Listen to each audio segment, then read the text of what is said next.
चली दशरथ जी लेकर के, तो ये पता नहीं है कि विवाह कौन सी तिथि में होना है, कौन सी तारीख। बोले यह भांति सब भांति मनोहर इतने बराती किंतु किसी को, इतने बराती किंतु किसी को नहीं विवाह तिथिया। अवध से मिथिला चली राम जी की अजब बरात, अवध से राम जी की अजब बरात, अवध से। किसी को ये भी पता नहीं कि विवाह कौन सी तिथि में। अच्छा, आपने अगर कहीं पढ़ा हो तो बता देना कि जब दशरथ जी बारात लेकर के चले तो विवाह की तिथि मालूम थी क्या? किसी को अगर पता हो तो नहीं ना। जब बारात जनकपुर में पहुंच गई, सतानंद वशिष्ठ जी, विश्वामित्र, जावाली आदि बड़े बड़े विद्वानों को बिठा करके विवाह का मुहूर्त जनकपुर में निकाला गया। ऐसा बताते हैं कि खरवास चल रहा था तो विवाह का मुहूर्त नहीं। बोले फिर अगहन पंचमी यानी शुक्ल पक्ष की पंचमी के दिन विवाह की तिथि विद्वानों के द्वारा निश्चित की गई। तब तक बारात खाली पड़ी रही, जब विवाह की तिथि निकली तब विवाह हुआ। आप बारातियों को क्या दिक्कत, महाराज जनक जैसा राजा मिला है, बारातियों को तो चकाचक व्यंजन मिलने चाहिए, फिर कितने ही दिन महाराज। वो जमाना था बिना 4-5 दिन के पहले बारात लौटती नहीं थी। आज महाराज बाटी चोखा का प्रोग्राम, तो आज महाराज पनीर खीर पूरी का प्रोग्राम बारातियों का। अब तो 4-5 घंटे भी बारात को संभालना लड़की वालों को मुश्किल पड़ जाता है। क्यों? क्योंकि पहले बारात में देवता जाते थे तो देवता कितने भी दिन रहे कोई परेशानी होती है क्या? बोलो बोलो। हमारे यहाँ 7 दिवसीय राम कथा हुई तो देवताओं का आवाहन किया श्री उदय नारायण जी ने, और जब देवताओं की मौजूदगी यहाँ रही तो बोलो कथा में किसी भी प्रकार की कोई परेशानी।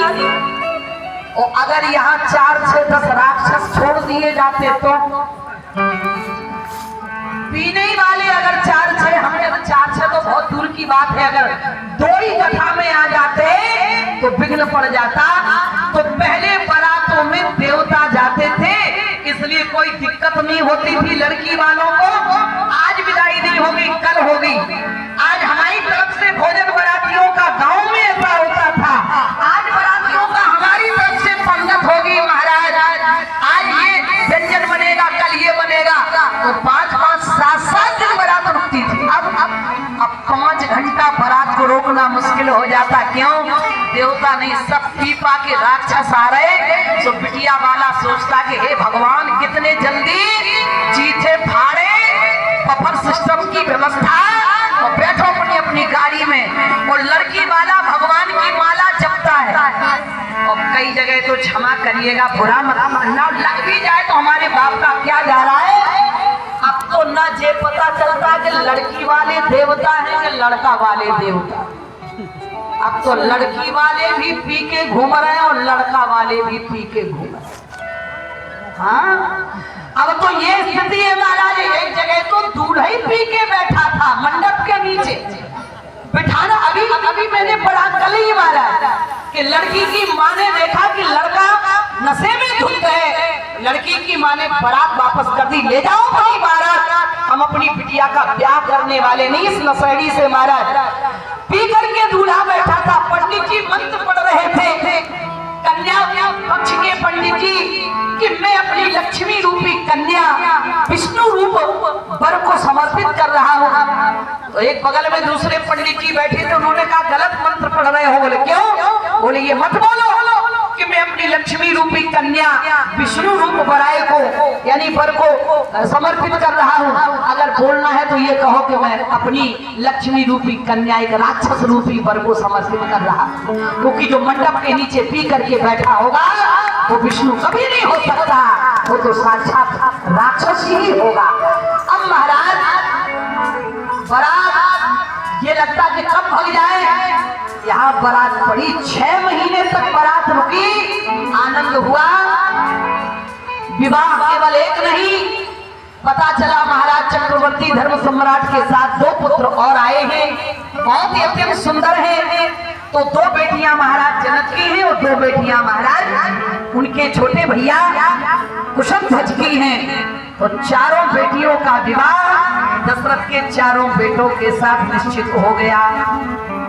इतना ही नहीं, तुलसीदास जी महाराज ने तो लिखा कि जनकपुर नहीं बल्कि जनकपुर के आसपास गांव में जितनी भी लड़कियां विवाह के योग्य थी, श्री राम जी ने जनक जी से प्रार्थना की, पिताजी मेरी इच्छा ये है कि हमारी बारात में जितने भी विवाह के योग्य कुंवारे लड़के आए हैं, आपके नगर में और आपके नगर के राज्य के नगर के जितने भी आसपास के गांव की लड़कियां विवाह के योग्य हों, उन सबका विवाह हमारे साथ ही उन लड़कों का भी विवाह निश्चित कर दिया जाए।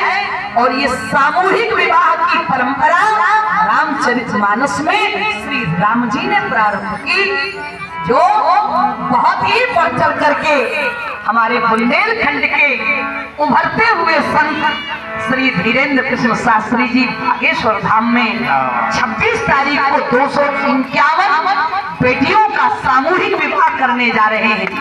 और महाराज उन कन्याओं का विवाह कर रहे हैं जो निर्धन है, जिनके मां नहीं है, बाप नहीं है, जिनके पिता में सामर्थ्य नहीं है कि अपनी बेटी का विवाह।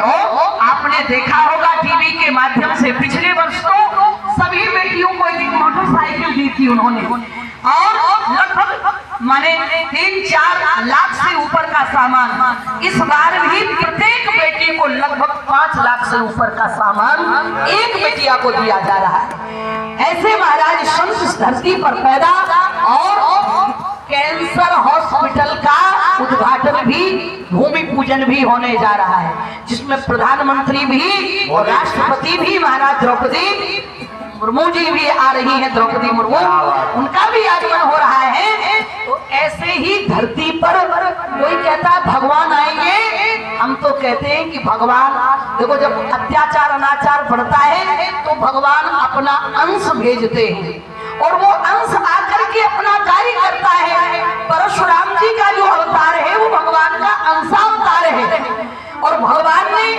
जनकपुर में उनसे उनकी शक्ति वापस ले ली। क्यों ले ली? क्योंकि परशुराम जी ने धरती पर भगवान ने अपना अंश भेज करके अत्याचार अनाचार पापाचार मिटाने के लिए परशुराम जी को भेजा था। लेकिन परशुराम जी ने क्या किया? परशुराम जी अपनी निजी लड़ाई लड़ने लगे। परशुराम जी ने अपनी निजी लड़ाई लड़ना प्रारंभ कर दिया और अपने फरसे का दुरुपयोग करने लगे, क्योंकि पिता के महाराज दुश्मनी करने वाले जो निरपराधी क्षत्रिय थे उनको भी मारने लगे। तो भगवान प्रकट हो गए जनकपुर में, और परशुराम जी की सारी शक्ति भगवान ने छीन कर ली कि महाराज तुमने अपनी शक्ति का, और जब भी किसी भी अंश को परमात्मा यहाँ भेजता है क्योंकि भगवान चाहता है कि मुझे ना आना पड़े, ऐसे अंशावतारों के माध्यम से धरती पर धर्म की स्थापना होती रहे, अत्याचार अनाचार पापाचार मिटता रहे, हिंदू संस्कृति की जागृति होती रहे। लेकिन जब कोई भी अंशावतार अपना हित करने लगता है, अपना निजी महाराज कार्य करने लग जाता है, तो भगवान उसकी शक्तियां छीन लेता है। तो सभी महाराज वहां कन्याओं का विवाह निश्चित हो गया और विवाह की तैयारियां होने लगी, तिथि निश्चित हो गई। तुलसीदास जी महाराज ने लिखा कि जनक भवन की शोभा जैसी, जनक भवन की शोभा जैसी, जनक भवन की शोभा जैसी, जनक भवन की शोभा जैसी।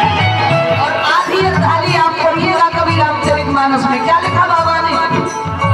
जनक भवन की शोभा जैसी,